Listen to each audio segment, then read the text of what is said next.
इधर मध्य प्रदेश के चुनावी रण में ताबड़तोड़ रैलियों के बाद पीएम मोदी ने इंदौर में रोड शो के जरिए शक्ति प्रदर्शन किया, तो वहीं रायपुर में रोड शो के जरिए प्रियंका गांधी ने भी कांग्रेस की ताकत दिखाई। दोनों रोड शोज में भारी भीड़ उमड़ी। बीजेपी का दावा है पीएम मोदी के रोड शो में उमड़ी भीड़ ने साबित कर दिया है एमपी में बीजेपी की हवा है, जबकि कांग्रेसियों का कहना है दोनों राज्यों में कांग्रेस की सरकार बननी तय है।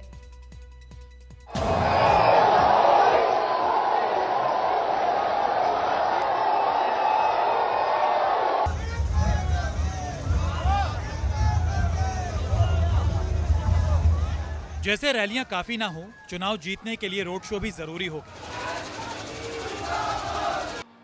पीएम मोदी ने एमपी की आर्थिक राजधानी कहे जाने वाले इंदौर में बीजेपी के लिए शक्ति प्रदर्शन किया, तो प्रियंका गांधी ने छत्तीसगढ़ के रायपुर में पंजे की ताकत का एहसास कराया।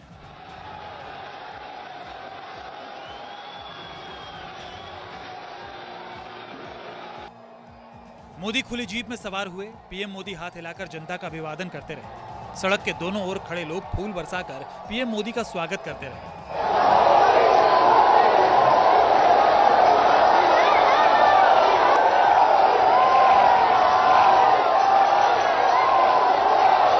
पचपन मिनट के इस रोड शो में पीएम मोदी ने जिले की 3 विधानसभा सीटों को कवर किया। शुरुआत इंदौर 1 से हुई, जहां से इस बार कैलाश विजयवर्गीय विधानसभा का चुनाव लड़ रहे हैं। यही वजह है कि इंदौर 1 में पीएम मोदी का रोड शो सबसे लंबा रहा।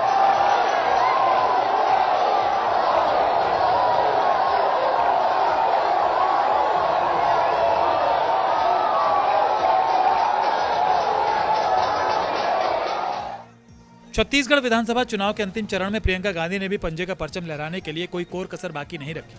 रायपुर में प्रियंका गांधी के रोड शो में भारी जनसैलाब उमड़ा। शहर में जगह जगह जाम लग गया।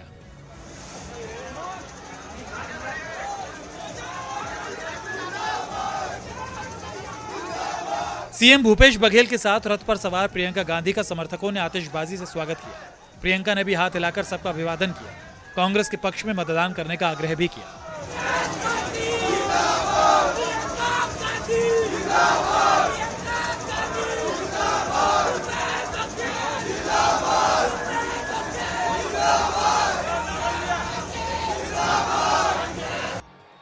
रोड शो के इतर भी कांग्रेस और बीजेपी के दिग्गजों की बयानबाजी जारी रही। दोनों एक दूसरे को कसूरवार ठहराते रहे। केंद्र में कांग्रेस की सरकार थी। 10 साल के अंदर कांग्रेस पार्टी ने सिर्फ 2 लाख करोड़ रुपया दिया था। कितना दिया था? जोर से बोलो, कितना?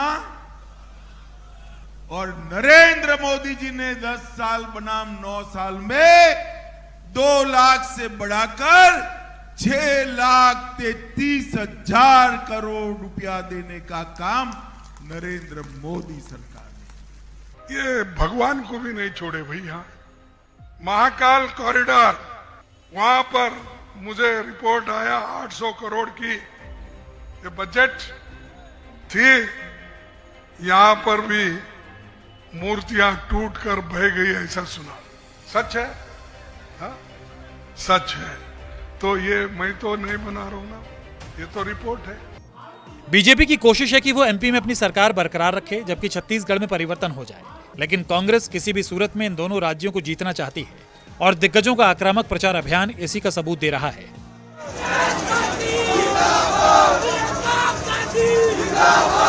विपिन श्रीवास्तव, भोपाल, न्यूज़ 24।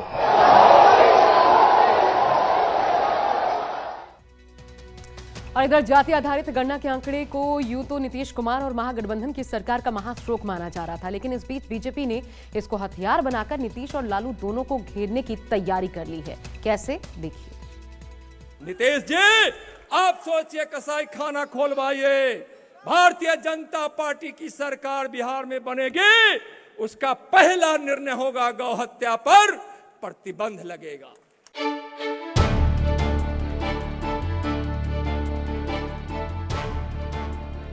पटना के बापू सभागार में खुल गया बीजेपी के 2024 का प्लान।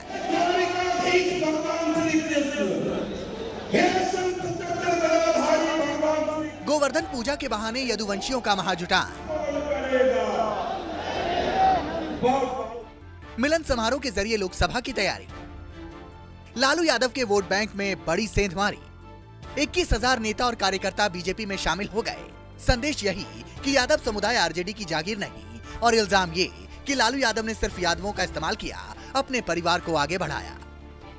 वो यादवों की आबादी एक टुकड़ा जो यहाँ आया है, अपना झलक दिखलाया है, पूरा ये झांकी है, पूरे बिहार बाकी है। मैं कहना चाहता हूँ कि यादव किसी से कम नहीं है, यादव भाजपा के साथ है, तमाम देश के हित की बात करने के लिए आ रहा है भाजपा। आज 21,000 जो हमारे सदस्य ज्वाइन किए हैं, वैसे लोगों को मैं हार्दिक स्वागत करता हूँ, चंदन और वंदन करता हूँ। तीसरी बार, चौथी बार, 5वीं बार लगातार इस बिहार के मुख्यमंत्री बने रहेंगे, ऐसा उनको दिमाग में घुस चुका है। लेकिन आज बिहार के अंदर 21,000 यादव जो ज्वाइन किए हैं और 21 का जो गुना कर लीजिए, वैसे लोग जवाब दे करके इनको उखाड़ बिकने का काम करेंगे। बिहार में जाति गणना के आंकड़ों के आते ही ये साफ हो गया कि सूबे में सबसे बड़ी आबादी वाली जाति यादव है, जिनकी हिस्सेदारी राज्य की कुल आबादी में 14% है। जाहिर है कि बीजेपी की कोशिश ये दिखाने की है कि इस 14% वोटर पर लालू की दावेदारी झूठी है, क्योंकि यादवों का बड़ा तबका अब बीजेपी से जुड़ चुका है। आप देख रहे थे कि भाजपा के दफ्तर में यदुवंशी के नाम पर सब जुटे हुए थे, कुछ चंद लोग, कंस लोग। उनको कोई कुछ नहीं सोचता था, लालू यादव। अरे लालू यादव नहीं होते तो तुम कहाँ होता?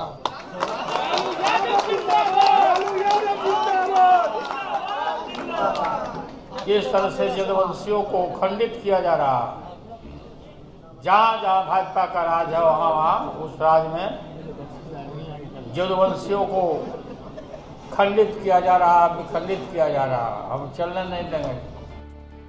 यदुवंशियों के महाजुटान का नेतृत्व केंद्रीय मंत्री नित्यानंद राय ने किया। मंच पर रामकृपाल यादव और नंद किशोर यादव समेत बीजेपी के तमाम दिग्गज मौजूद रहे।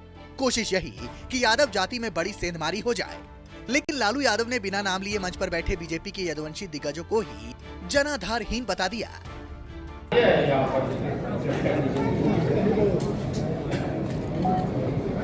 तुम्हारा हैसियत ये है अभी,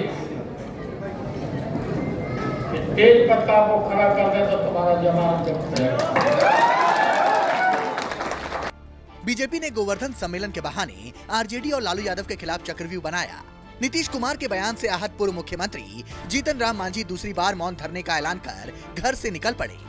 हालांकि मांझी अंबेडकर प्रतिमा के पास पहुंचे भी, लेकिन गेट बंद होने के कारण वो अंदर जा ही ना सके। बाहर से विरोध प्रदर्शन कर घर लौट गए।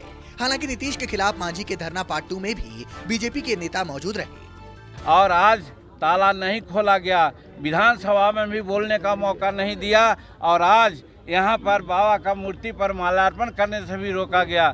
इतना जघन्य अपराध हम समझते हैं कि बिहार के दलित पिछड़ा वर्ग के लोग, महिला लोग नहीं बर्दाश्त करेंगे और ऐसा ये न किए हैं तो हम लोग छठ के बाद दिल्ली के जो हम राजधानी है वो राजघाट में भी महात्मा गांधी के सामने भी हम लोग प्रार्थना करेंगे।